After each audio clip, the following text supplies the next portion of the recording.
Daycare Center. O yung DSWD, pinahintulutan po kami na binigyan po kami ng lisensya, house-based school na pwede kahit nasa bahay lang, kalahati ng bahay mo o kahit sala mo, pwede mong gawing eskwelahan para makatulong sa ibang mga magulang na hindi na sila lalayo o lalabas pa ng komunidad. Bagamat graduate ng kursong Computer Secretarial, nagsanay sa pagtuturo si Nanay Lourdes sa tulong ng Akap Bata Philippines. Nabigyan siya ng lisensya ng DSWD at DepEd para magturo at magtayo ng classroom noong 2008. Mula noon, libreng tinuturuan ni Nanay Lourdes ang kanyang mga estudyante. Mabait, magaling magturo si teacher. Malapit sa bahay namin at saka mabait din si teacher, madaling matuto yung bata sa kanya. Ang gastusin naman sa kanyang eskwelahan, kundi sa sariling bulsa galing, sa mga magulang na rin na gustong tumulong.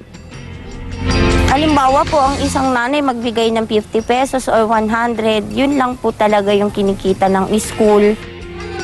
At hanggat kaya daw ni Nanay Lourdes at may mga batang nangangailangan ng libreng edukasyon, mananatiling bukas ang kanyang classroom. Araw-araw ito na yung nakamulatan ko na, yung parang nakasanayan ko na.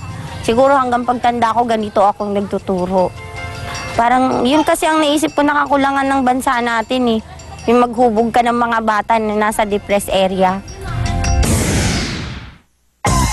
Napuno rin po ang social media ng mga status na nagreklamo sa unang araw ng klase. Ang isang netizen gumangawa dahil marami agad ang ibinigay na assignments sa kanila. May humilit din na aktibo na naman ang bully sa mga eskwelahan. Habang isang netizen napareklamo dahil 1 oras na lang ang panahon niyang magbabad sa Twitter. Naku, relax lang mga estudyante, magugustuhan din nyo ang buhay eskwela. Samantala, hindi lang po pasukan ang tinututukan ng ating mga kapatid. Base sa Pulse Asia Survey, 3 sa 4 na Pinoy ang tumutok sa impeachment trial ni Chief Justice Renato Corona. Ginawa po yung survey 3 araw bago ibinaba ang hatol. At nung panahon na yon, 35% daw ang walang pakialam kung guilty o inosente nga si Corona.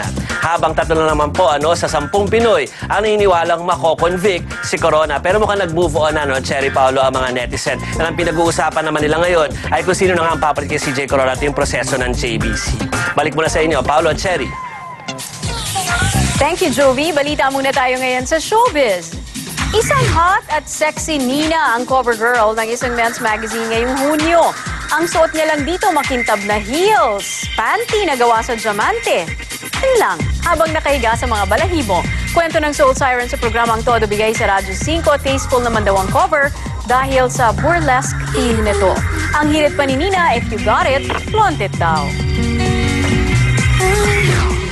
Matapos ang short-lived relationship ni Iwamoto sa kapatid hunk na si Leandro Muñoz, in love na naman ang aktres. Open na open si Iwa sa kanyang Twitter pagdating sa kanyang nararamdaman para sa ex ni Jody Santamaria na si Pampi Lacson.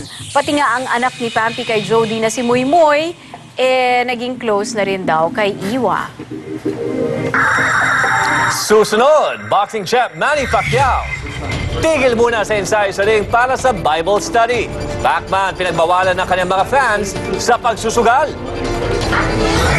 Mga guro sa Cagayan nagtuturo gamit ang lokal na dialekto nilang Ilocano, pero ilang estudyante hindi makasabay. Sa Amerika, lalaki inakusahang pumatay na. Kumain pa sa puso at utak ng kanyang kasambahay. At American Idol runner-up na si Jessica Sanchez, posible nga bang mag-front act sa concert ni J-Lo sa Pinas sa Nobyembre. Abangan po ang mga detalye ng balitang yan sa pagbabalik ng Pilipinas News.